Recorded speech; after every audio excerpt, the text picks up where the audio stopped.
Hi, everybody. Welcome to Best Tips, Tricks. Oops, wait, looks like we got the wrong one up here. Hang on one second here.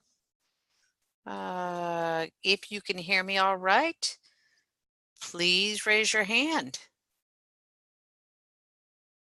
Wonderful.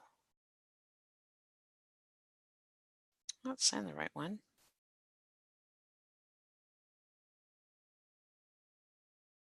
It's just got the wrong title on it for some reason. All right, well, we'll ignore that, except we'll fix that so nobody knows, nobody else has that.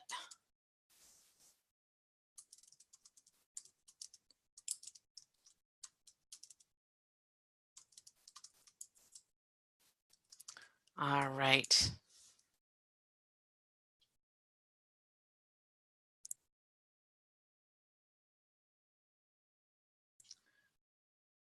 There we go. All right, and let's see here. Jennifer, we need to get you up here. If you can see my blue screen with my picture on it, please raise your hand again. Wonderful. And then let's see here. What I'd like you to do is in the chat box, send me 3 pieces of information. First one is what your pilot rating is, then city and state that you fly out of, and then lastly, yes, if you've attended the webinar before, no, if you have not. And we're going to get right started here. So welcome everybody to Best Tips, Tricks, and Insights to Self-Briefing. My name is Delia Colvin. We're going to spend about an hour going through some things that you can do to brief yourself, do a little better briefing for yourself. A couple of troubleshooting tips. First off, if you are on a cell phone, we're going to be looking at satellite. We're going to be looking at some radar images, and so you might want to be on something larger if you have that available. Also, you want to close any other windows or applications. And if you have any trouble, you can send Jen. Jen monitors the chat room, and she is your go-to person if you're having any difficulties. She is, the one thing I do ask is, I know it's really frustrating if you have sound or video trouble. So, but please treat her like she's like your very best friend that's going to help you through it, because that's really her intention. I see somebody from Kokomo. I used to spend time in Kokomo. One of my core companies used to be based out of there. And let me see who we got before we go on. Just a second here. Hi, Alan. Got a lot of pilots here, so I'm not going to be able to say hi to everybody. Tallahassee, ATP. Hi, Ian, student pilot out of Nashville. I used to work out of Knoxville, and I knew a lot of the folks over at Nashville. Cool. Sioux City, Iowa. Got a lot of people from the Midwest. Hi, Carl. Vero Beach. All right, and if you're a student pilot, hi, Thurman. If you're a student pilot, please raise your hand.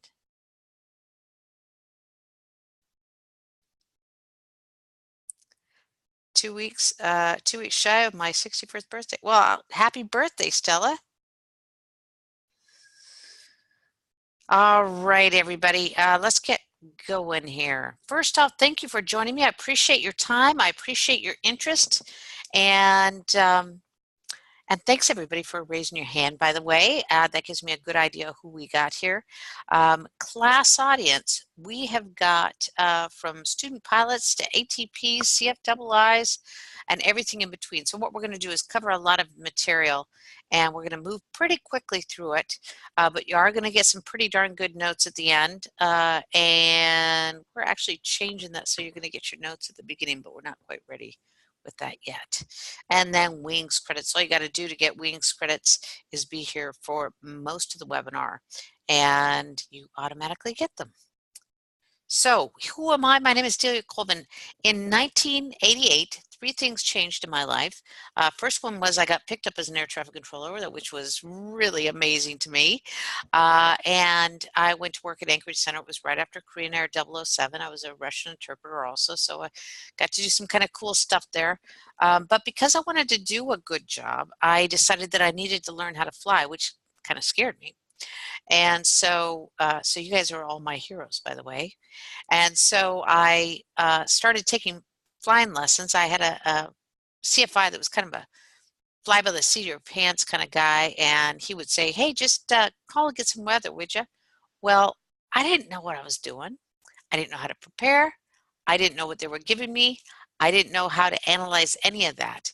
And so there was one thing I knew, and that is if they said VFR flight not recommended, I couldn't fly. If they didn't say that, I assumed it was good. Now, the third thing happened, and that was that I had a lot of friends that were pilots. I'd heard a lot of stories, but then my brother-in-law, who was one of the most competent pilots that I knew, was out flying with my sister and my two nephews, 7 and 9 years old. And they went to take off in VFR conditions, hit some gusty winds, flipped their float plane, and I lost my 9-year-old nephew. Now, this gave me a completely different viewpoint of what was safe and what was not. And suddenly I felt like I had no way to analyze that to make a good, safe aviation decision. And I actually quit flying at that point. I went into flight service later and really started learning weather. I spent over a year and a half intensely involved in learning how to analyze weather, and went into flight watch training. But where I learned the most was when I went to work for Washington, D.C. Quality Assurance, and I investigated accidents, incidents, and deviations. And what I found there is the subject of this talk. Number one thing I found is that weather is the most lethal of all major causes of GA accidents. Now, that wasn't a big surprise to me because most of the accidents I'd seen were caused by weather. The other thing that I found is that a failure to recognize deteriorating weather conditions just continues to be a frequent cause or contributing factor of most accidents. And the problem is you don't know what you don't know. You know, here's part of the issue is that in 1993 or in 2004, we privatized. And when we privatized, there were, it wasn't the smoothest of transitions. I think Lockheed Martin and Leidos have done a really good job, and they've brought really great equipment into it. And we have updates on equipment. We went from 1970s equipment up to the new millennium when we went to Lockheed Martin, and they've done some absolutely phenomenal things. But at the time, the transition was not smooth. And what happened is a lot of pilots started self-briefing. As a matter of fact, 93% of all pilots now self-brief. And the problem is that I had years of training to get to that point where I was able to really understand weather and what I was looking for. And most pilots popped right on over to that analyzing weather themselves, and especially the new pilots that haven't had a lot of time to learn the weather. So they're going out, they're gathering their weather, and they're doing it. As I said, you don't know what you don't know. And I look at Scott Crossfield, who was at one time the most experienced rocket plane pilot in the world. He was flying from Alabama back home to Manassas, and weather was, there was some weather that was developing. He got his briefing at 8:30 in the morning, got a ride to the airport, told the pilot he was flying with, that doesn't look too bad. Looks like I might even get a little push. Got to the airport at 10:30, did a very thorough pre-flight on his aircraft. Now, and then hopped in his plane. Now, the thing that he didn't know is that if you're flying from this portion of the country anywhere in northern Georgia, northern Alabama especially, or in eastern Tennessee, as this pilot, the one that's flying out of Nashville, this is an important point for you. If it is between spring and fall in that region, and you you have any kind of low pressure system or frontal system, you are going to have an explosion as soon as you get some daylight heating. Usually about 10:30, 11, it'll start developing. He departed at 10:30 in the morning. This was actually the surface analysis that day. Flew right into a cell of extreme precipitation and asked for a vector. 30 seconds later, fell out of the sky, and we lost one of our great pilots. Another one, Steve Fawcett, record-setting aviator, renowned glider pilot. Now, he knew the Sierras. He actually lived right up here, and he was flying on the eastern side, went for a Sunday flight. The thing that we know about the Sierra is that if you have a westerly wind and the winds at 12,000 feet are 20 knots or more, which they almost always are here, you're going to have some severe downdrafts. That day we had a pilot report, I think it was at 12,000 feet, we had a pilot report saying that they were 35 knots. He ran into extreme downdrafts and we lost another one of our great pilots. I was actually involved in the search and rescue on this one, and most of you know, was not much of a search, was not much of a rescue. It was 9 months before anybody found him, some hikers found his wallet. So here is what we're going to cover today. My lesson here is not that you have to call flight service. It's that you have to know what you're looking for. And you have to take a very, you have to be looking to see if you're going to have one of the hazards. So the number one way to reduce accidents is by getting a standard weather brief within 2 hours of your flight. Now, what is a standard weather brief? It has all these steps, and you got to look at each one of them, because if you skip one of them, chances are that that may be where the hazard that you're going to run into is there. One of the things that I didn't say is that while I was investigating accidents, I saw that there was this line: 50% of the pilots that had weather-related fatalities did not analyze the weather at all.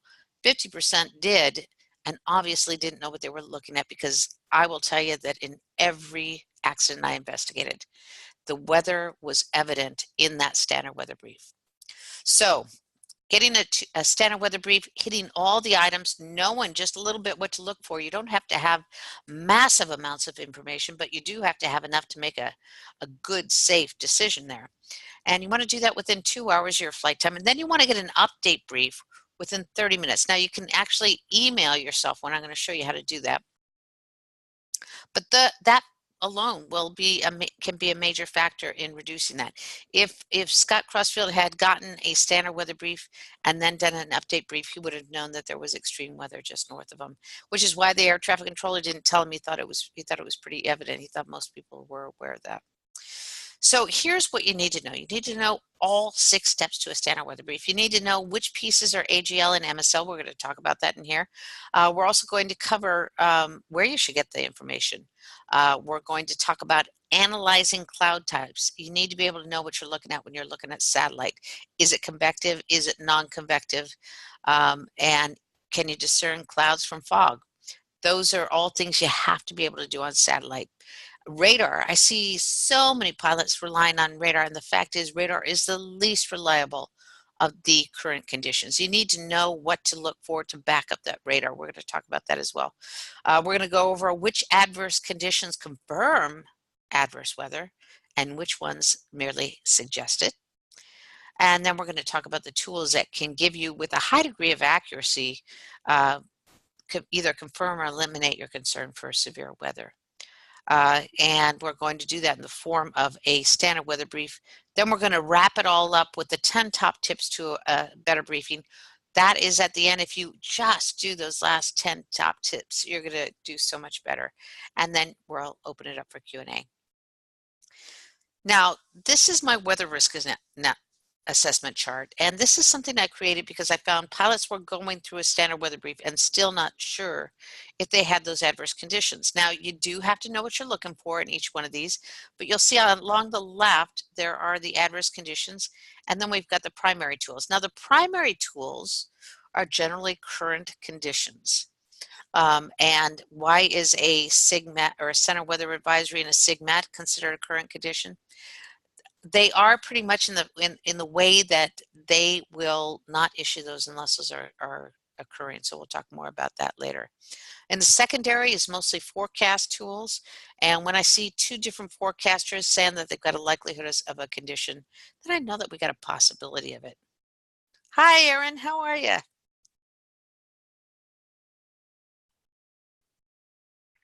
So let's take a look. This is a flight from Van Nuys, California to Prescott. We're cutting along, right along the mountains there over to the eastern basin. There's a mountain pass here. It's about 3,200 feet. And then we're in the high desert. But here it goes from about 1,800 feet up to I think it's about 5,800 feet at Prescott. So big rise in terrain there, which always leaves you the option, if there is some moisture, of having some thunderstorms or clouds. It just depends on which way the moisture is. Usually the moisture off the Pacific won't generally get back here, but off from the Sea of Cortez it can, depending on the flow. So you got to know your areas too, right? Raise your hand if you're a California pilot.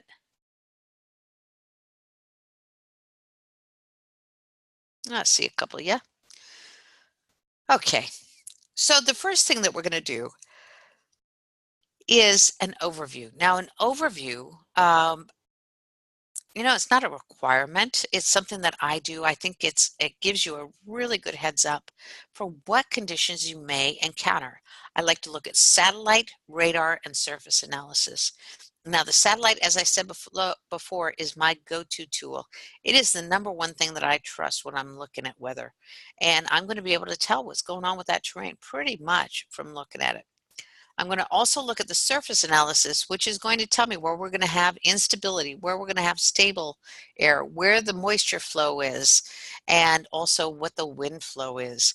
And then we've got radar. Again, you're going to have to back up radar with other stuff.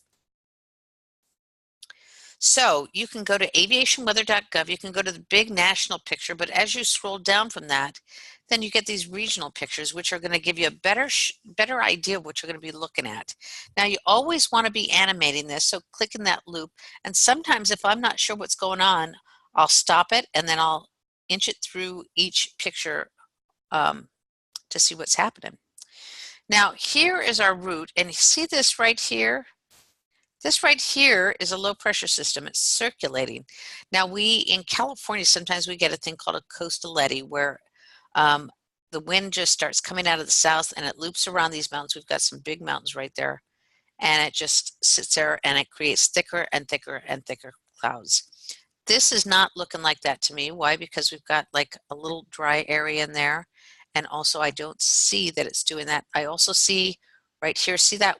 Let's see, let me do this with how many of you can see my pointer all right?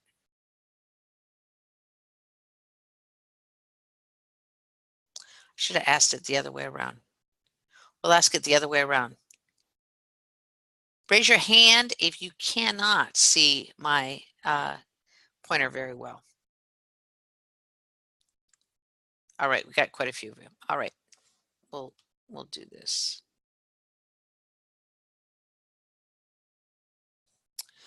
All right, so you can see this little white dot here. It's kind of oblong. Can you see that? And this right here. Those look convective to me. Wherever you see bright whites surrounded by darker grays, you have a chance of that. You can see up here we have a whole lot of those. And so I have a question mark about that. That looks a little convective. This right here looks potentially convective. Now, yeah, here. Now up in this area in northern Arizona, I have a question mark about whether that's cloud, snow, or it's because you can see some of the terrain in there, right? So as you animate it, it looks like most of that is snow. Looks like they got some snow up there. And almost all of the precip is to the east.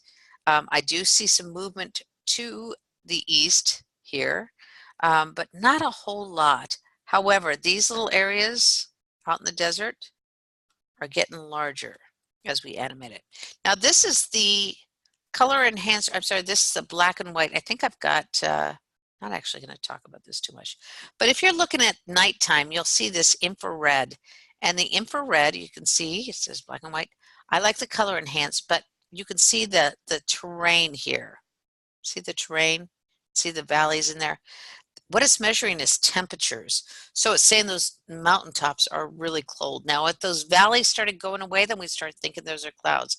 But right now, it just looks like mountains. And you can see that this here is following the lines of this here. So you can tell that that is, and it's not moving, it's not getting much bigger. Might get a little colder.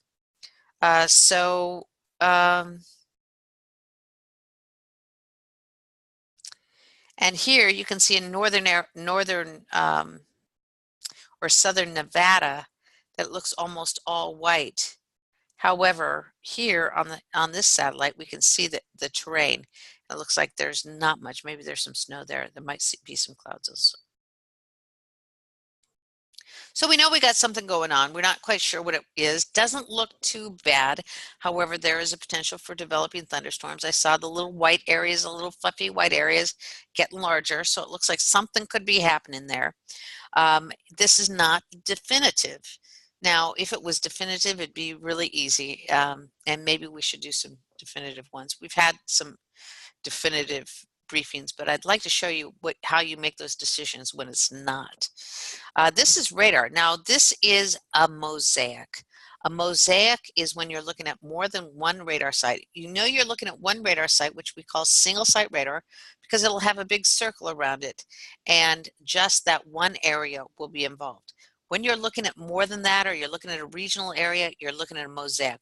When you're in your cockpit and you're looking at your XM weather or ADS-BN, what you're looking at is a mosaic.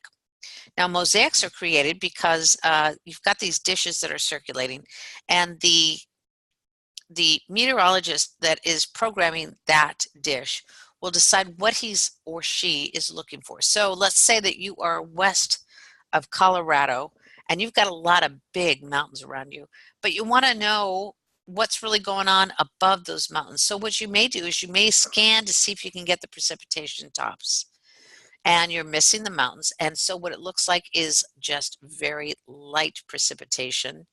Doesn't look like much is going on, just like right here. Or you could see something like this. However, maybe that's a big monster thunderstorm and they're just scanning above the levels of most of the precipitation. Or it could be that they're scanning on all 3 levels or 4 levels to see what the highest level of precipitation is. But the problem is that when the report was generated, one of those sites hadn't finished theirs. Also, it's taken all that and it's compressing it down. So it tends to look much nicer, much sweeter, much kinder on the mosaic than it actually is in real life. So be sure to loop this, but this is the big mosaic. We're going to go down and look at the single site radar. So here is the single site radar, Santa Ana Mountains, and we can see as this loops, this composite reflectivity, it's giving the highest. Composite means it's going around, it's looking for the highest level of precipitation in here. And it's just showing blue is generally clouds, green is generally light precipitation. If you're west of Colorado, green does not always mean that you're going to have rain at the surface, because it's dry enough once you get past that coastal range. Well, let me take that back.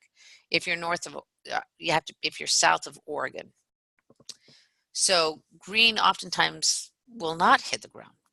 It's virga, it's just, it's there. So here we see that there's stuff sitting right against the mountains. I do have a little bit of concern because we're going to be going through a mountain pass right here, and it's possible that we're not going to be able to get out there. Now, once we get into the desert, it doesn't look too bad, and then I see a couple of little cells, that's clouds, maybe some light precipitation, may not be hitting the ground, and here's Prescott. So not too bad.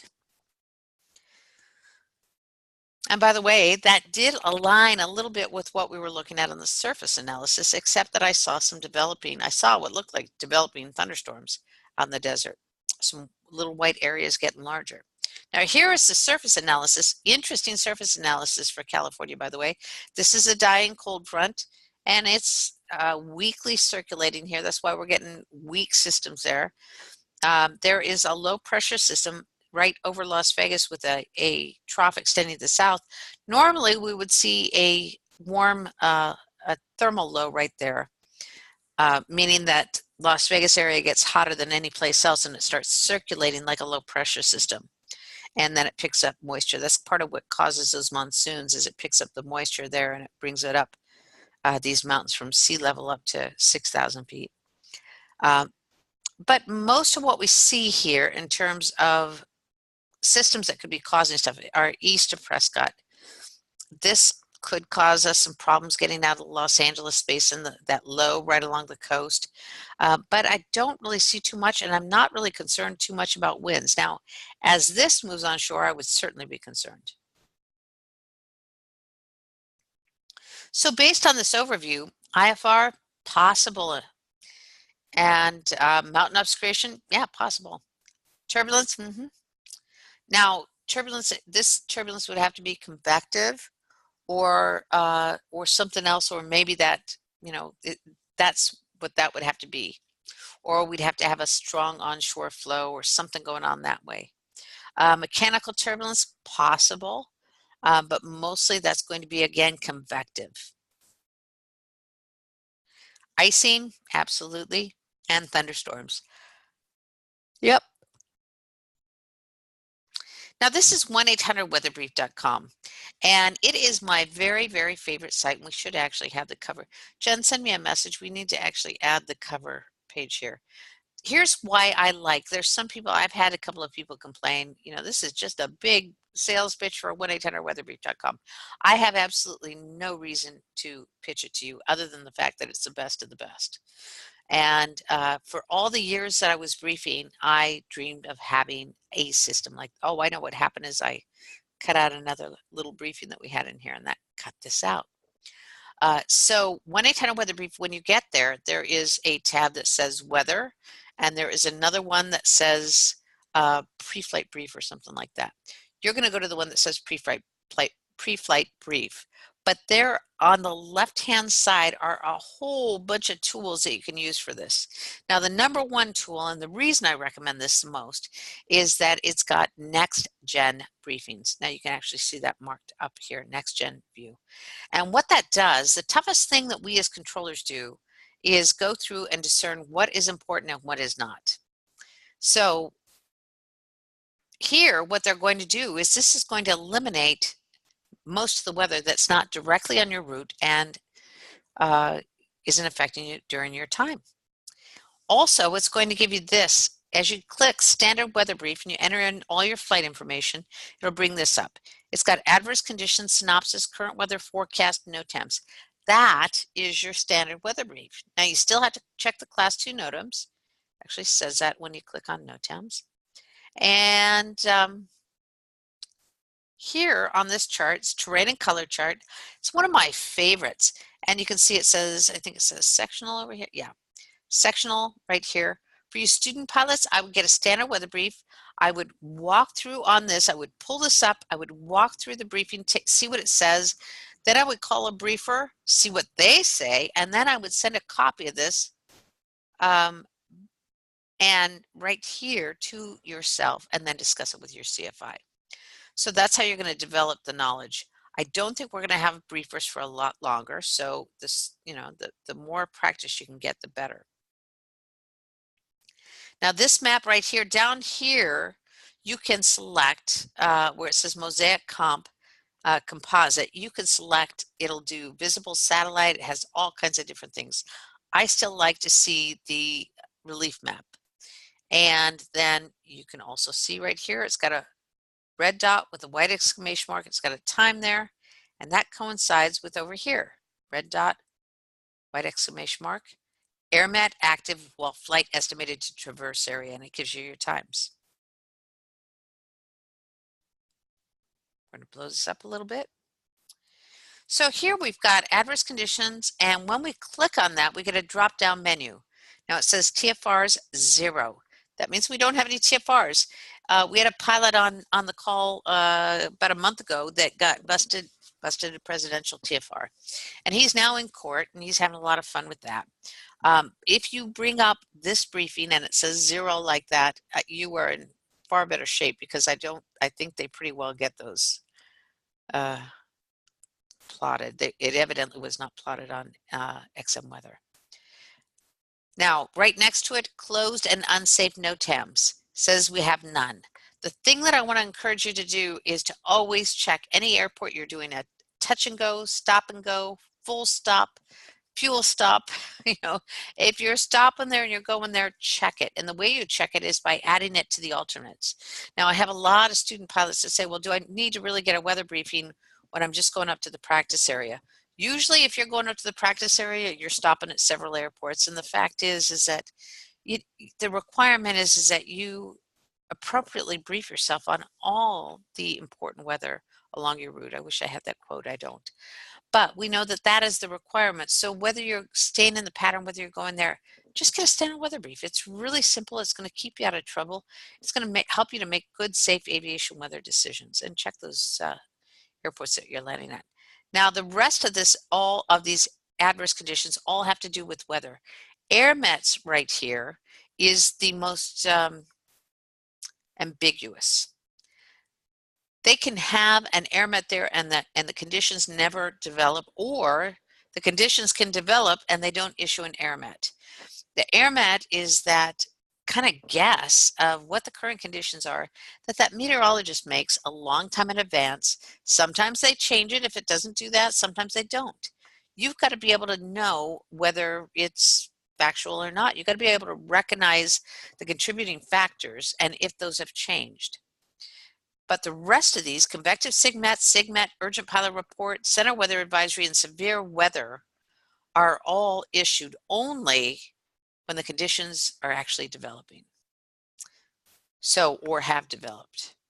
The deal is that if they issue them too early and the conditions haven't actually been experienced by somebody, or they haven't seen them, then the airlines get very upset with them because they have to reroute. So they're hesitant to issue those. There's a long gap between air mets and the rest of the adverse conditions. But if you see these, if you see convective SIGMET, urgent pilot report, center weather advisories, or severe weather watches, you got severe weather there. Are you all with me? Raise your hand if you can hear me all right. Oh, good. All right. Actually, I want to do a little poll right at this moment, and then we'll go on. Hang on one second here. Should have done this earlier. Let me tell, we're going to launch this poll. Tell me what keeps you from getting a great pre-flight brief. Tell me what keeps you from getting a great pre-flight brief. Don't know where to start. Information over. Oh, I see a lot of people saying information overload already.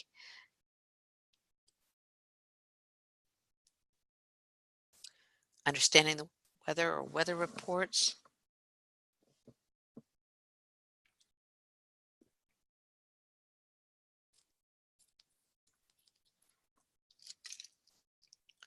All right, and it looks like most of you are saying information overload. Yeah, that's good to know. And then probably almost equally understanding the weather provided. Thanks for doing that. All right, so what we're going to do is we're going to make sure that we have that next gen selected, and then we're going to go in here and we're going to look at these hazards, and we're going to, it's worthwhile taking a look. There's no zero there, so they're forecasting IFR conditions, and look at this, they're forecasting it for the departure airport and out through that Los Angeles basin. And then this is black. That means there's another area they're forecasting that for that affects us. And look at this. All of a sudden, we've got up into the mountains where they're forecasting IFR. So that could mean that we're also looking at mountain obscuration. Does not look promising there. Now let's go to mountain obscuration, and they're forecasting it again along the coast and inland, and icing. Now here is my rule with icing. For icing, I will look to see, is this pilot going to be flying between the freezing levels, 0 Celsius and -20, down to -40 is where we could actually see it. And the other question is, are they going to be in clouds? Are they going to be in rain? Are they going to be in drizzle or mixed precipitation?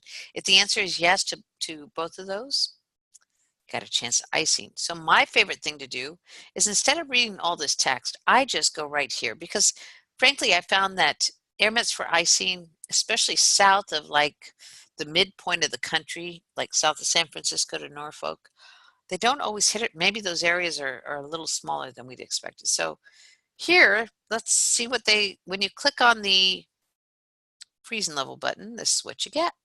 If you don't know how to read this, the zigzag line says that the freezing level, 0 Celsius, is at the surface. Then it goes in 4,000 foot increments. This next, and it shows it like railroad tracks. Freezing level at 4,000, freezing level at 8,000, and freezing level at 12,000. Now, what we're looking at along our flight, we're way down here. 8,000 is way up here. So we're looking at probably 10,000 feet right here. Maybe, yeah, it's probably about 10,000 feet all along this route. My guess is up at 6,000, we're near the surface, and that is a freezing level or pretty darn close to it. So there's a possibility that if we got some precipitation up in the Prescott area, we might experience some icing, but I think we can stay below 8,000 feet or 10,000 feet, whatever that is. Now here's the current conditions. You can look on this map and you can see that Prescott is VFR, so is Banning area and inland. So you might go, it looks bad along the coast, but looks pretty good inland. As you look here, Van Nuys is reporting wind variable at 3, visibility 10, a ceiling of 2300 overcast, temperatures 17, dew point 13. So that dew point spread is pretty darn close. However, and we've got a ceiling of 2300 overcast, which does not look like, that's not good VFR conditions. And if we got any precipitation, that could lower that visibility, and it could lower the ceilings. As we look along the route now, Santa Monica and LAX and Hawthorne are all along the coast. So we're going to look inland a little bit, so is Torrance. And what we see is multiple cloud layers ranging from 1300 to 2700 scattered to broken. Another layer above that, about 2500 to 5500 broken. Does not look like we're going to get out of there really easily out of the mountains there. And visibility is generally unrestricted. For the second half of the route, once we get out, Riverside is very close to, or March Air Force Base is very close to where we're going out through the mountain pass, and they're reporting wind variable at 5, visibility 10, a ceiling of 2500 broken, 5500 broken, and temperatures 18, dew point 13. So with this 2500 broken, I think probably March Air Force Base is about 1500, 1600 feet. Banning Pass is about 3200. So if we add 1500 feet to this, that would make that about 4,000 MSL. And if we're going through a mountain pass that's 3200 and we have to clear that, that makes it very questionable. Raise your hand if you followed me on that.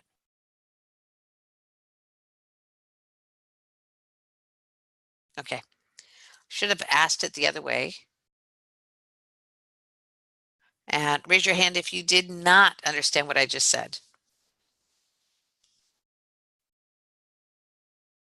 Okay, I got a couple. So here's the deal. These all the current weather and the terminal forecasts are in AGL. They're measuring above ground level. The reason that is that it's for just specifically that airport or for 5 statute miles around there. So when you were climbing out, you want to know whether you're going to be able to get in or out of that airport, right?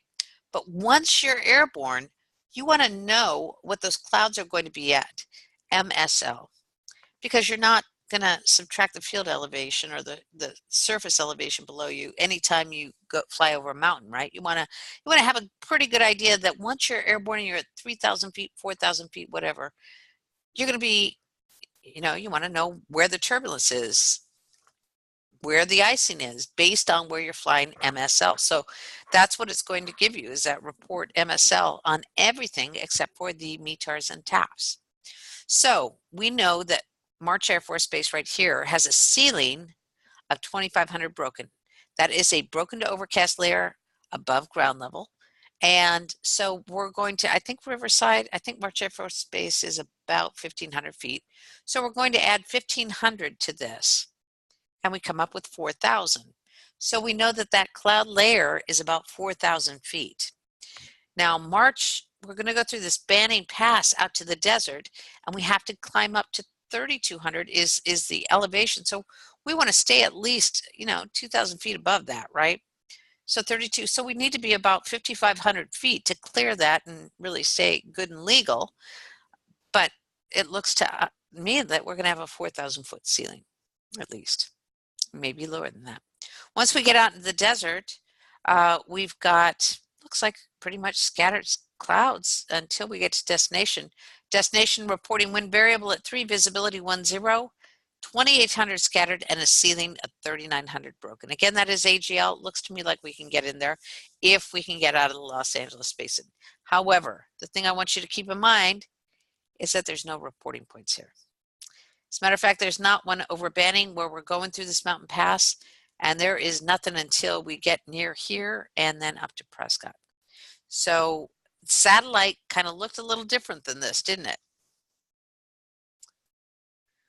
All right, now we're going to look at pilot reports. Here's our pilot report, and they're saying just southwest of our route as we're coming up on the eastern basin of Los Angeles, they've got a 2100 overcast layer. Now this is an MSL layer. It's MSL. So we know that the ceilings are going to be pretty low, and we are now doubtful whether we can make it through that mountain pass there.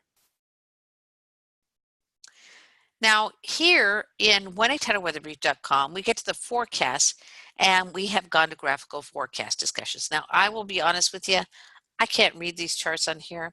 So what I do is I go to aviationweather.gov, and I go to tools, and it brings up the graphical forecast for aviation. Now this is gives you a lot more information than you're going to get from that chart. You set your time in here, you set your clouds, and I like to select bases, or if I'm checking for tops, I'll check that. So remember, when we're looking at clouds, we're looking at MSL cloud layers. So we've got to subtract. If we were looking someplace in here and they had cloud layers at 5,500 overcast, we would know that we would be in IFR conditions, because this layer is about 50. I mean, that elevation is about 5,800, right? But right now, here's what it's looking at. They're calling for mountain obscuration. We already knew that. And they've got, it looks like about 10,000. This looks like a little lower, but still looks doable. And mostly calling for clear skies. So you might say, that looks great.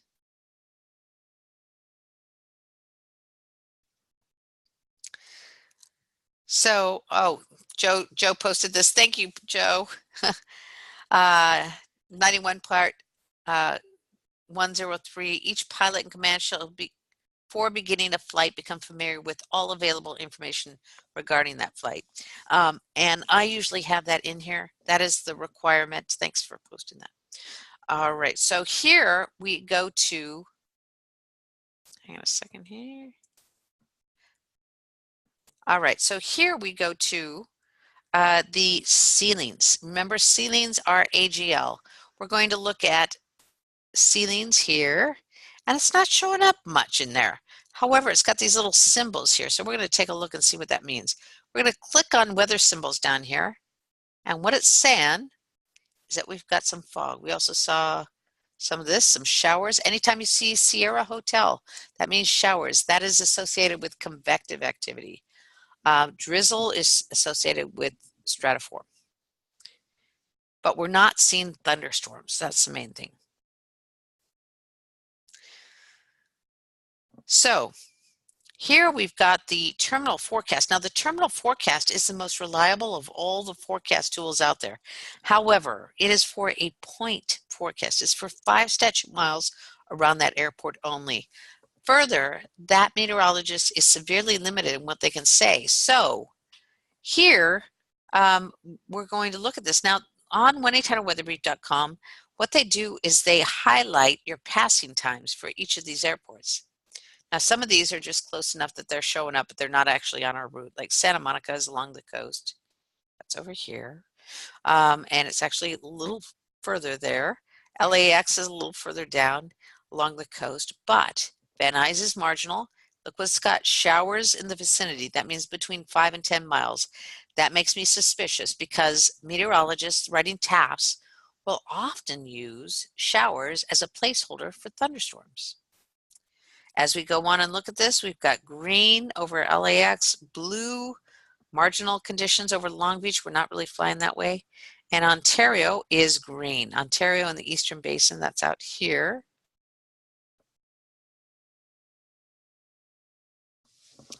And one second. Oh,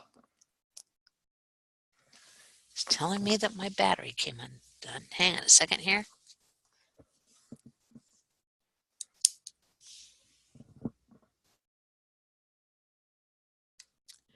All righty. Now then, problem averted. So here we can see, and also what they do is they will say 46 minutes before you get to this airport, we're supposed to have different conditions. So you can go through those and make that decision, but you can see that most of these are pretty good. They also plot those, the changes, the passing time 1 hour before, 1 hour after. If there's any changes there, not much happening on this. They are forecasting VFR conditions all through here, and then marginal up in Prescott. However, is that going to get us through that mountain pass? That's still, just because it's VFR doesn't mean that it's going to get us through there.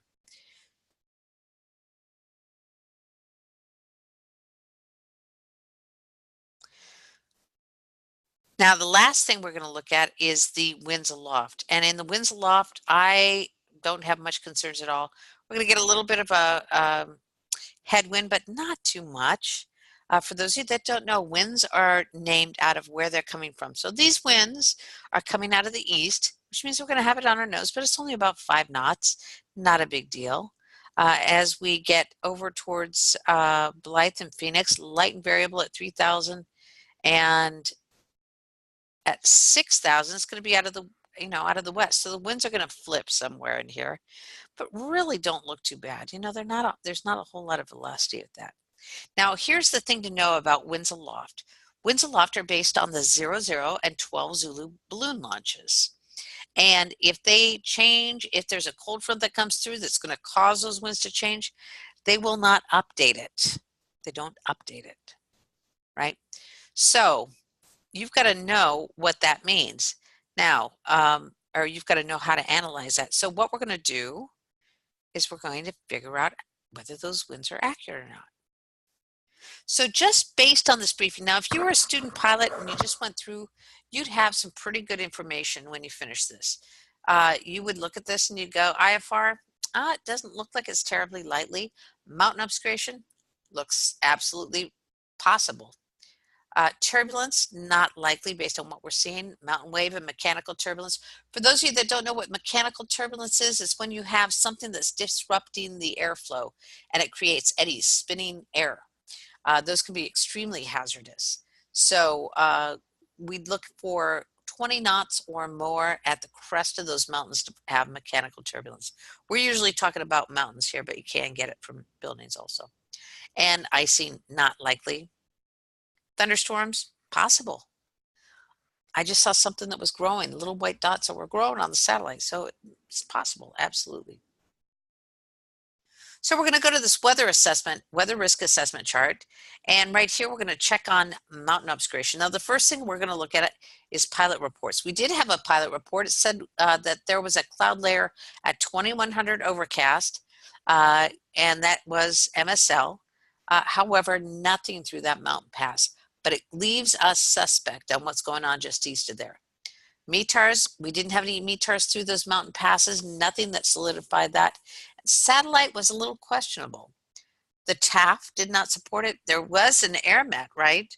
So you could check that. And the cloud bases, I saw some, it looked like they were forecasting some questionable conditions. The main thing that we've got here is aviation forecast discussion. Now, what that does is that's going to, when these meteorologists write the terminal forecast, it's the most accurate of the forecast tools. However, they're severely limited, as I said earlier, on what they can write. So what they do is they write this aviation forecast discussion. And what that's going to do is it's going to go through and tell you specifically what that meteorologist thinks is going to happen in their area. So let's take a look at it. Now we're going to go to forecast and aviationweather.gov, forecasts, aviation forecast discussion. But two other things I want to show you in here, because we're going to look at them later, is turbulence and icing. Those are two great tools right there. This has some great stuff. And under tools right here is where they've got the GFA.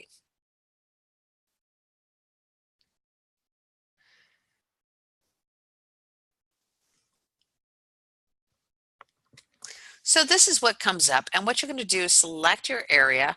So we've got several areas. We're going along the coast, and we're going to go for near the mountains, and we want to be through here. We want to see what's going on there. So the first one near our departure point says there was no marine layer. Okay. Overall low confidence in the 12 Zulu TAF packages. Now that means the airmets or the TAFs that were issued at 12 Zulu, that's what they're talking about, and very low confidence in that. So does that make us trust that we can get through that mountain pass? No, it does not.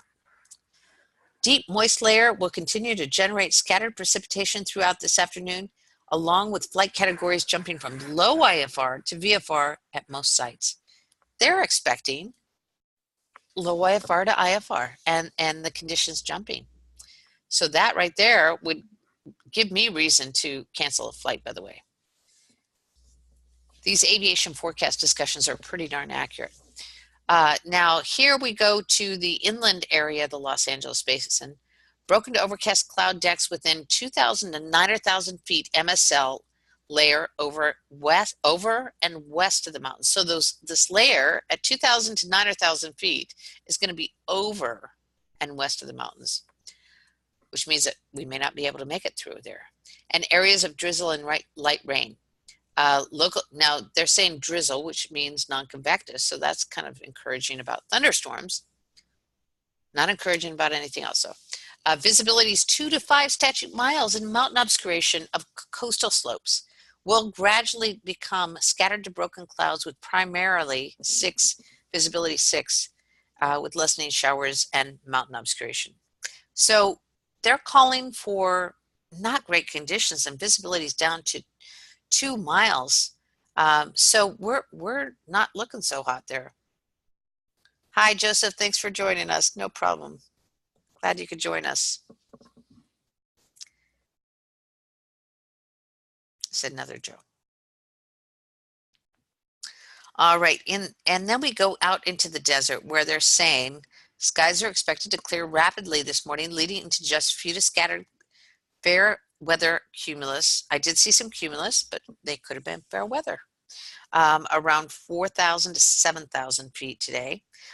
These looked bigger than that, actually, depending on how much low-level moisture is available. Broken ceilings could briefly reform late this afternoon, but certainly not confident enough to include in the TAFs. Not confident. This seems to be an overriding theme here, doesn't it? Winds will remain light and out of the north and west for the terminals.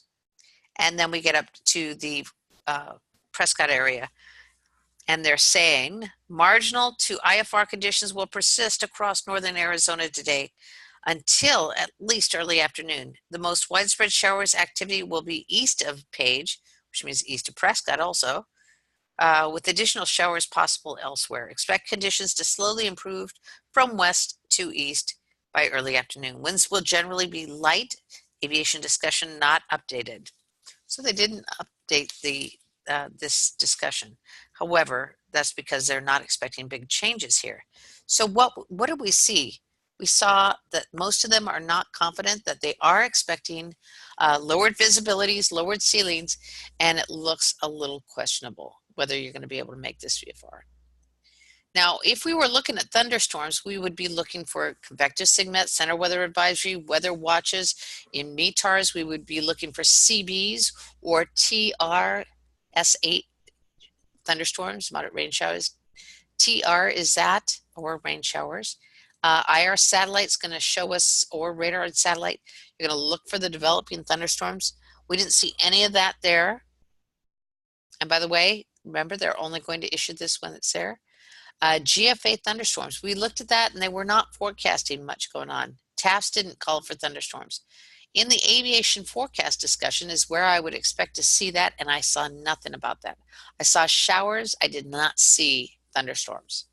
So at this point, I'm feeling pretty confident we're not going to see thunderstorms.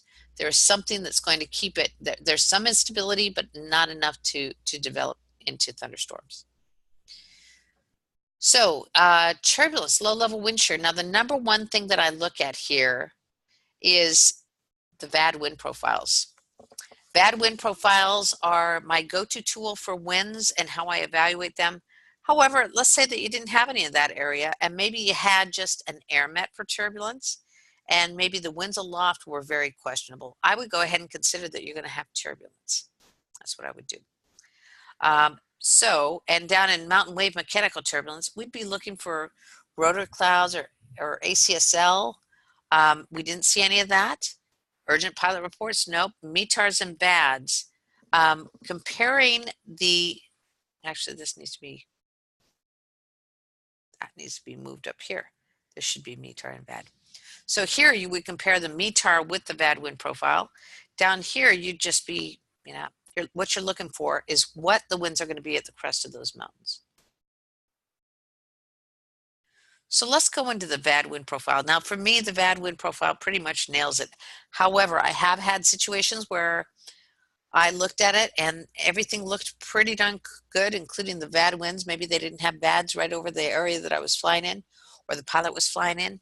However, we had an air met and the winds aloft forecasts were very questionable, and maybe even the surface analysis indicated some. So I would go with that if you didn't see anything that was right over there. So this site right here, pilotsandweather.com/Sierra Sierra Romeo, that stands for single site radar.html, is one of the best of the best.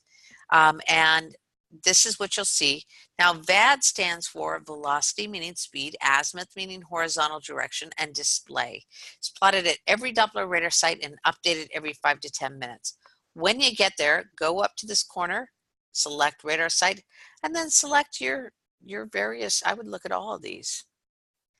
Now when that comes up, what you're going to get is you're going to get a report. It's going to start at the first 1,000 feet above ground level. Here at Santa Ana Mountains, this radar site's about 3,500 feet.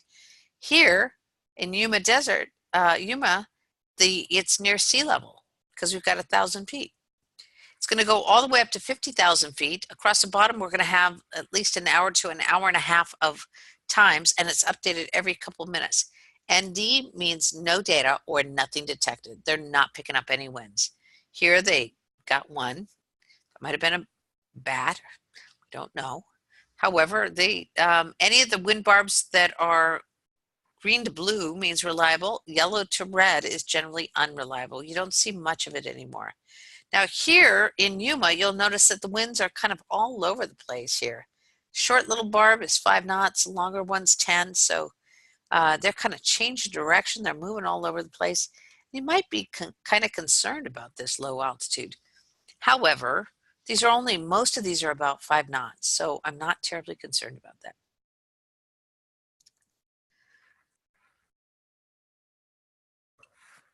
Look how this picks up, 8,000 feet, and we've all of a sudden got winds out of the west at 10 knots, and they're increasing. Over here in Las Vegas, they're kind of all over the place. So here you have a pretty significant change in the wind direction. So I would expect some wind shear there. And again, I would check the surface winds with the first winds aloft, or with the first forecasted winds there, or reported winds. And I think we already looked at all that. Oh, turbulence. So you're going to look under turbulence, and it's going to bring up the graphical turbulence guide. Here you can select either mountain wave or CAT, clear air turbulence. You select your altitude, light aircraft, and it will tell you what your chances of turbulence are. I've had a couple of pilots that swear by this. Others say it hasn't been terribly accurate for them. You can change the altitude here, and all we're really seeing is light. Doesn't look too bad. And icing. Again, if we had a SIGMET center weather advisory, or let's say the freezing level was at 2,000 feet and we were going to have precipitation, you had to fly above 2,000 feet, we'd know you were going to run into icing. We'd have a pretty good idea about that. But we've also got this very nice icing chart. This is on aviationweather.gov. And if you were looking at this right here, you can see that you've got moderate to heavy precipitation or icing. This is SLD, super cooled large droplets. You're setting your severity in SLD, threat. You're setting your altitude and your time.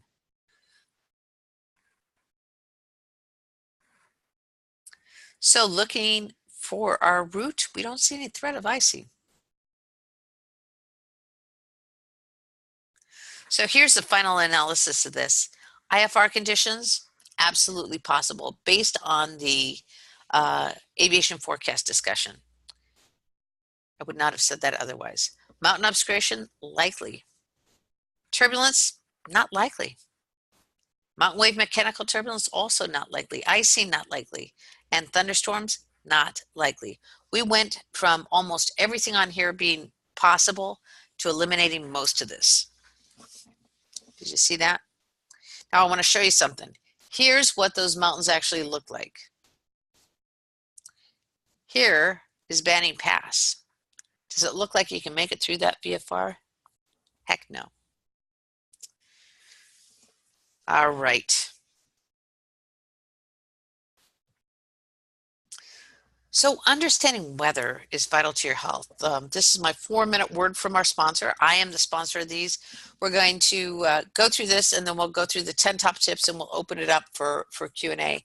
Plus, I've got one final story to give you, and then we'll also have the links for the notes.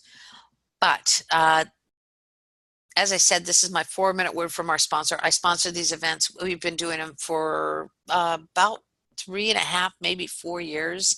We do at least one a week, every single week of the year, sometimes more. And we do that because I have a passion for aviation weather. You know my history with my nephew, and actually I intend to fly this year. I'm going back. I'm getting my pilot's license. I'm actually getting a Switchblade. So I had to get to that point. And my biggest concern is that most pilots are going in and self-briefing, and there was nobody else that is teaching the standard weather briefing, yet 93% of all pilots are now self-briefing. So I wanted to make sure that that information got passed to pilots. And we also put Jen on these calls, and we do a lot of stuff. We pick up a lot of expenses. So but I think this is a great course for you, and I don't know anybody else that's teaching anything like this. It's called the Aviation Weather Series. I believe it's a must for all pilots. It's online training videos that you can watch over and over again at your own convenience. Plus, we update them pretty regularly, at least once a year, twice a year, sometimes more. And they qualify for Masters and Advanced Wings credits. Some of you know that you can. If you're going to participate in the Wings program, you have to have those master credits, or you're going to have to go do a check ride. So you can get out of a check ride of the nerve-wracking elements of having a check ride by getting those master's credits, but there's very few courses that offer those. I took this down to the FAA and I said, does it qualify? And they said, not only does it qualify, but several of those courses do. And there we go. The first course that you're going to do is conducting a safe self-briefing. Now, we're not doing the weather portion first, because what I want to do is I want to get you to a point where you can actually start going out using this information and getting great results on your briefings. We're going to go in depth on what you need to know about radar and what you need to know about satellite. You're going to learn everything you need to come out of that with a good handle on what's going on with the weather in a weather briefing. Then we go into the basics of weather. Now, we've had a couple of professors that have been sent my way that actually were sent by their students so that they could understand how to simplify weather. What we do is we keep it at the very essence of what you have to know, without going into a lot of detail that might confuse you. And then we go to putting it all together. We're doing a brand new one on this. I'm so excited. And what it's going to do is it's going to give you all the information from a weather briefing. You're going to be able to analyze it and see what you think is going to happen. Then you're going to be able to watch what I do for a weather briefing on it. And we have numerous ones of those. We're just have the first ones that are going up on that. So I'm pretty excited about that. Plus, you're going to get a bonus for you beginner pilots. As I told you, when I first used to call flight service, I used to call up. I didn't know what I was asking for. I didn't know how to get a briefing. What you're going to do is that is a video where I actually coach a pilot through a standard weather brief. Also, you're going to get my book 1 of my 3-book series, the Aviation Weather Made Easy, the pre-flight brief. We're going to mail you that copy, And this is coming out in second edition. I'm very excited about second edition because it has got all these updates with the graphical forecast for aviation and the ICAO flight plans, et cetera, et cetera. And in this, now we're now talking about doing a combination of briefings, talking to flight service and doing a self-briefing. So you're going to get that. And by the way, that is because it's brand new, sometimes it takes a lot longer, you know, with our publisher. So that one is being worked on by the publisher. And in the meantime, what you're going to get is my ebook. We're going to send you the ebook of that. So you're actually getting like another $18 bonus, Sarah. We've got the weather risk assessment chart you're going to get and 7 videos, one covering all of it, and then one for each one of the hazards and what you're going to be looking for there. We're doing regional weather overviews. For those of you that missed this, we had a pilot that flew out of this area, Bishop area. He took off in calm winds, climbed up to about 300 feet, hit a wall of extreme precipitation, was flipped, and we lost a pilot. Why? He was flying in conditions that the pilots in that airport knew if the wind's at 12,000 feet or more than 20 knots, you don't fly out of there. So you got to know the various areas that you're flying to, and you're going to be able to go in and select whichever ones you want. So here's our webinar special for the next hour. First off, 5 on-demand training videos that you can watch time and time again, 7 hazard bonus videos, aviation weather made easy, the pre-flight brief. You're going to get the second edition as soon as it's available. Plus you're going to get the ebook. Plus you're going to get the weather risk assessment chart, the regional weather overviews, and actually it's over $300 value, and you're going to get it for $138.99. I work really hard to keep the prices down on this because I want people to get it. I think it's a really valuable program, and the biggest advantage that you're going to get is that you're going to be able to do it again and again, so that as you move through different phases of flying, you're going to be able to keep up with it. And here is where you can get it, but Jennifer also listed it over in the chat room. You can click on it there and you can get it. One of the things that she always wants me to tell you is that we rarely have any of the books left by the time we get done to the Q&A. So if you are getting this and you want a signed copy of the book, make sure that you send me a little message that you are getting this, and we'll do that. Let's see. Anyway, I do think that this is a great program, and I hope to see you there. We actually had a lot of pilots that usually come on board. Oh, I see a couple of them that rave about this. The pilots that get on this love it, and they watch it over and over again, which in itself says a lot. All right, 10 top tips to a better briefing. Number 1, take the 5 to 10 minutes, sit down, take notes, be attentive. 2, be the pilot in command. 3, know the elements to a standard weather brief. 4, have an idea of what you may encounter prior to the briefing. 5, if you're talking to a briefer, ask questions if you don't understand. 6, if the briefer is going too fast, tell them they work for you. 7, let the briefer know if you're a student pilot. 8, log on to 1-800-weatherbrief.com to get updates on adverse weather. 9, get a standard weather brief within 2 hours of your flight and an update within 30 minutes. And 10, most important, educate yourself on aviation weather. All right, and Joe says 2 questions for you about the MOS bulletins and ForeFlight. We'll get into that on the Q&A. Right now, we've got our last story here, and that is gotta get theiritis. Thanksgiving Day is some of the worst day for gotta get theiritis. This was no different. It was 9 years ago, last Thanksgiving, IFR conditions. Pilot was flying from Sacramento area over a 7,300-foot pass to the Reno area. He had probably been waiting for me about 45 minutes to an hour because it is the busiest briefing day of the year. And during that time, he'd loaded up his car, driven to the airport, and was now loading up his plane. We started talking, and I got to a point in the briefing where I started looking, and I said, you know, you've got a cell, it looks like a developing thunderstorm right on your route, right over your mountain pass. No response. Sir? Sir, did you hear me? Yeah. Oh, yeah, yeah. Sorry. Yeah, heard you. I go on with the briefing. He puts me back on mute. Then I come to an urgent pilot report for severe turbulence right in that area. What that means is that we do have that thunderstorm, which means that we've got severe up and down drafts. Now, these are strong enough to rip the wings off an airplane. So I'm trying to get his attention again. Got the same response. I get to the end of the briefing and a center weather advisory pops up for severe embedded thunderstorms. Now remember that when there's a center weather advisory, that means that weather is happening. And it was IFR. This guy's going to be flying through IFR conditions, and he's not going to know even what hit him. So I'm trying to get his attention. I'm trying to cover everything up, and he's getting a little irritated with me.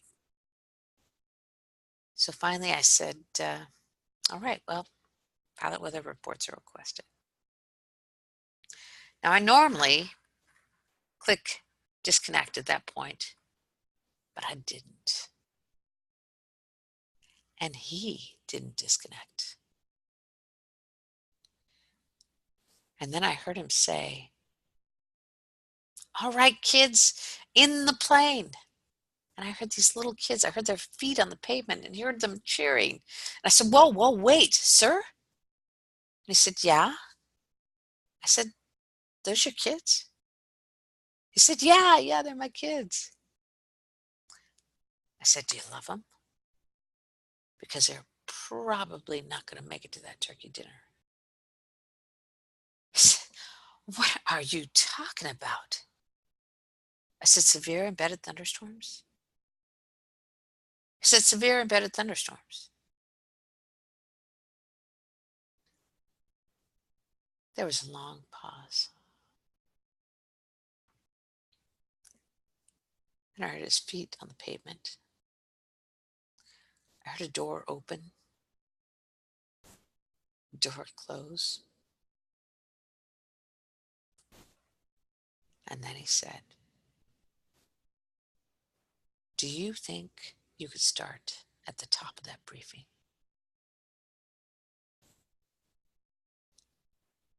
And in about 15 seconds, he decided he was driving. Don't let that be you. All right. Thank you all for joining me. I appreciate your time and interest. Notes and links, you can go to this link and scroll down to the bottom, and you've got several downloads. One is a cheat sheet for ICAO. One is a ICAO language cheat sheet, and then the notes. Wings credits, please allow 3 to 5 days for your wings credits. And if you're a CFI that would like to participate in our regional weather overviews, please send me an email with CFI on the subject line. Now, what we'll do is we'll send you back an interview for your area.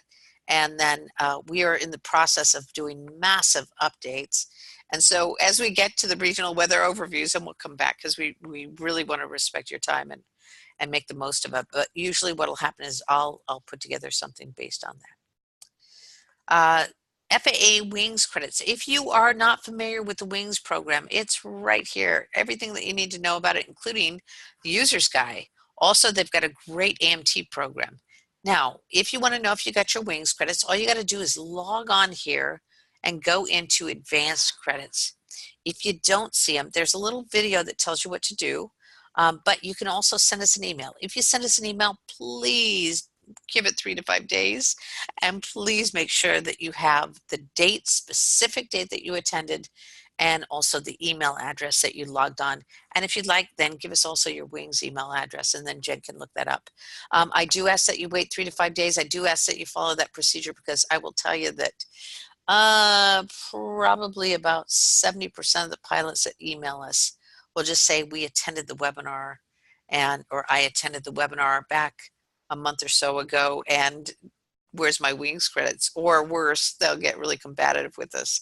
And you know, we actually want you to get Wings credits. It's actually really, it's one of our purposes. So it's really important to us that you get those. So so if there's any problem, realize that we're on your side for that.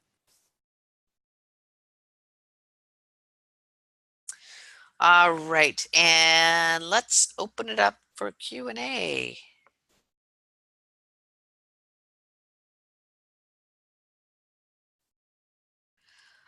Timothy, we've got the 10 top tips are on the notes.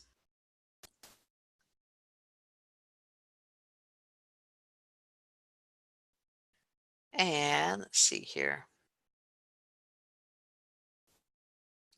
Hi, Robert. Thanks. Just purchased. Oh, we'll make sure that you get a signed copy of the book. Now, remember that it is at the publisher, and sometimes the publisher turns things around quickly. This is usually the time of the year that they turn things around quickly, but they don't always.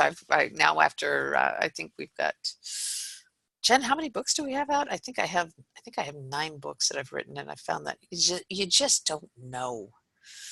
These are a little more complex because they have a lot of graphics in them. And graphics are always pretty touchy. Tom, Jen will help you with the downloading on the notes. All you need to do is go here and scroll to the bottom. Robert says, so when do you get sleep? That's a really good question. I do actually sleep, but I usually produce a lot. I usually do a lot of stuff. Yeah, I do. But thank you.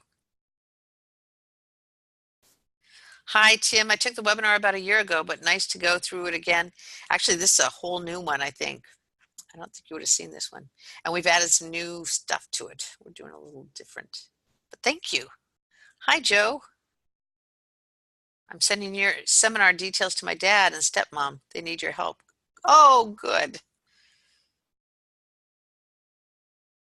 Oh, writing books in your sleep. Yeah, I'm also a screenwriter, and we've got a TV series and a couple of feature films coming out. So that's what I do. That's the other thing that I do that's kind of fun. We've actually got one on air traffic control that's about to go into production. That's pretty exciting.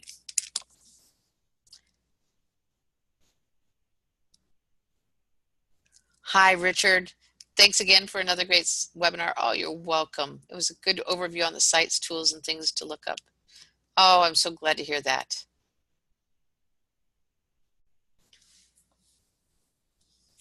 Hi, Joe. So go ahead with your question. My guess is that you're wondering about which is more reliable, the Moss bulletins or the TAFs. And that is a great question, and the ForeFlight question also, because I'm sure you're going to ask about that. So let's take the ForeFlight one first, because a lot of pilots will ask me, well, what about ForeFlight? Could I do my briefing on ForeFlight as opposed to 1-800-weatherbrief.com? And my answer is I don't recommend it. I don't recommend it. I recommend using 1-800-weatherbrief.com for your standard weather briefing and also scheduling your update brief. You can do your update brief. That's probably the best place to do that still. And the reason is that it's got the checklist. It's going to go through specifically and make sure that you cover everything in there so that you're not missing any information. ForeFlight is an extraordinary product. And it is one of my favorite sites. And I'll tell you what, if I could send people to them for a standard weather brief, I would in a heartbeat. The problem with them, there is a little note when you go to ForeFlight and it says that it's going to record this. But here's the caveat to that. It does not do that unless you go in and enter your flight information and click the briefing button. And when you do that, currently it takes you to DUATS. Now, DUATS compared to 1-800-weatherbrief.com for a standard weather brief is like a tricycle to a Ducati. 1-800-weatherbrief.com is definitely a Ducati, and DUATS is definitely a tricycle. As a matter of fact, for those of you that don't know, DUATS is going away soon. So it may be that through ForeFlight, they will be now connecting to 1-800-weatherbrief.com. I hope so, because it's a great tool. It's a great tool. I wish they'd fix their en route forecast, but other than that, they do a pretty darn good job. I don't think DUATS is gone till May 1st. I think that's the rule. I think that's what we're seeing, Aaron. That's what they sent out last week. Uh, let's see. And so the thing that ForeFlight does extremely well relates to your other question on MOS bulletins. Now, I don't know specifically. I'm going to assume that you're asking me about MOS bulletins. For those of you that don't know, MOS bulletins are, I think, are going to replace TAFs. I'm sure that's what they're doing. There's only 666 TAFs across the country. That's because you got to have meteorologists that can have time to do those forecasts. And they're really great forecasts because those meteorologists know their areas very well. Now, in most of the areas, they've gone to models. En route forecasts used to be done with mostly models. However, they had human intervention, so they were really kind of a valuable product that they if they hadn't been so interested in using aviation language, I think that would have been really well done. But instead, we've gone to the graphical forecast. So the MOS bulletins and the TAFs are basically, the MOS bulletin is basically an automated TAF. And it is, the advantage of it is that it's taking the weather every hour and updating what they're forecasting. Now, what it's doing is it's taking statistical reports for that airport and what it usually does when that happens. So it tends to get it pretty close to right. However, if it is more than 3 hours out, it doesn't have a way of anticipating what's west. So it doesn't tend to be great for more than 3 hours out. However, for the next 3 hours, pretty darn good. Pretty darn good. And sometimes more updated, and oftentimes more updated than the TAF. So keep an eye out for those MOS bulletins. The problem with the MOS bulletins, another one, is they do use those on the graphical forecast for aviation when you're looking at ceilings. However, for a really detailed along that report, there is no sites that are doing a good job of plotting them. There's some of them that will decipher them for you. However, I have not found any of them that usually what happens is you go to aviationweather.gov and you have to do this massive search till you even find the page.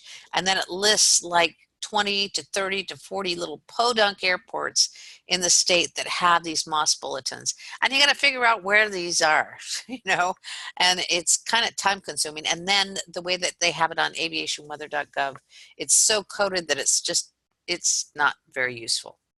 The guys that do it better than anybody else in the world are ForeFlight. And ForeFlight integrates it with their TAFs. And it's a great, like I said, ForeFlight does so many things right. The other thing that ForeFlight does really well is they've got a meteorologist that understands how to communicate, and he writes a hell of a blog. Scott Dennison, one of my favorites. So let's see here. I think, did I answer your question there, Joe? We'll see you later, Bruce.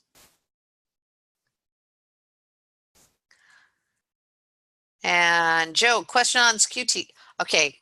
Oh,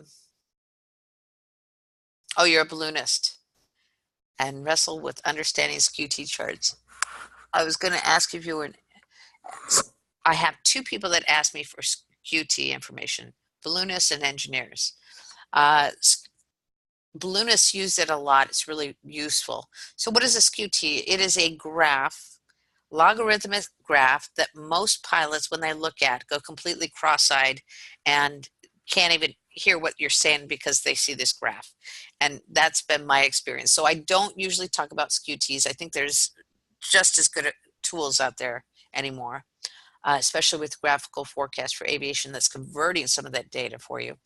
And so what skew means is slanted over to the side and then T. So what they do is they plot the temperature dew point at an angle so you can see where the dew point spread comes together, and then it's doing that, and then also integrating several other things into it. It's a very useful chart.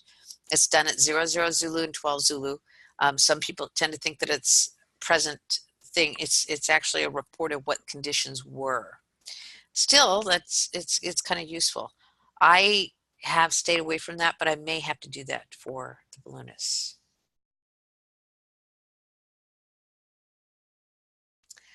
Robert says, you'd think they could write an AI program to check the TAFs, AWOS, ASOS, PIREPs for an area and extrapolate a forecast by the minute or so.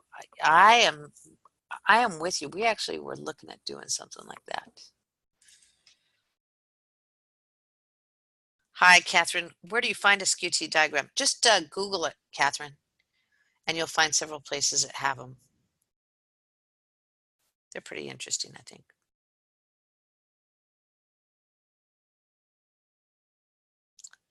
I'll sell it to balloonists if you can make me understand.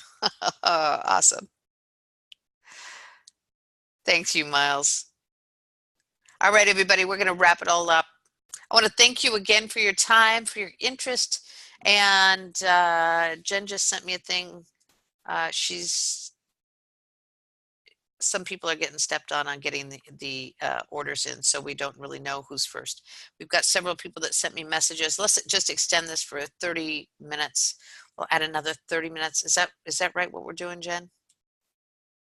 Is that what you were asking? I think so. So 30 more minutes, we'll add the special on there. And I hope to see you there. And I'm really excited to share what we're doing. As a matter of fact, if you are in the group that has the that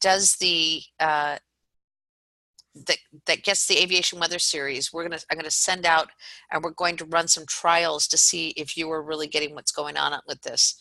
So any of you that are participating in the aviation weather series, you can expect sometime this week to get an update to test the new weather briefings that we're doing on putting it all together.